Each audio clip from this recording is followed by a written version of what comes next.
Steve Wheeler, Director of Whitefields. Typhoons, cyclones, tsunamis. We hear in the news the devastation these severe weather events have on communities. I'd like to share with you the other side of the story. Many of the churches started by Whitefields are located in rural villages where the people are severely affected by these storms. But the churches become the shelter during the storm.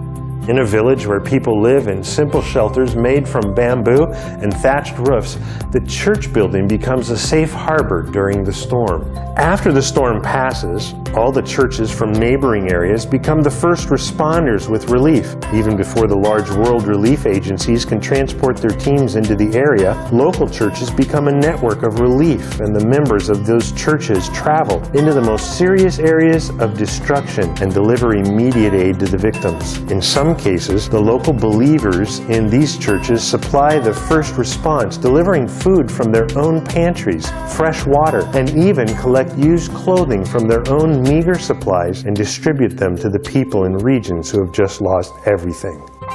There is also longer-term coordination after the initial emergency response teams leave and the news cameras are gone. The pastor and the church in the devastated area continue to help their neighbors recover and rebuild their houses. The pastors give leadership to manage resources and gather younger, stronger people, encouraging them to help the elderly and weaker families to rebuild their dwellings. The churches encourage people to share instead of hoarding their supplies. This helps everyone to survive and eventually builds a stronger community for the future.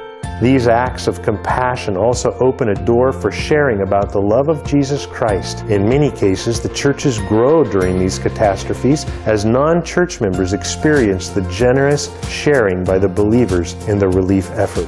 We should respond when there's a disaster, but we can be more proactive by starting local churches in these areas so they are there to help when the disasters happen. Thank you for showing compassion to people that need our help and for supporting the ministry of starting new churches. For more information, go to whitefields.org. That's whitefields.org, supporting national pastors since 1953.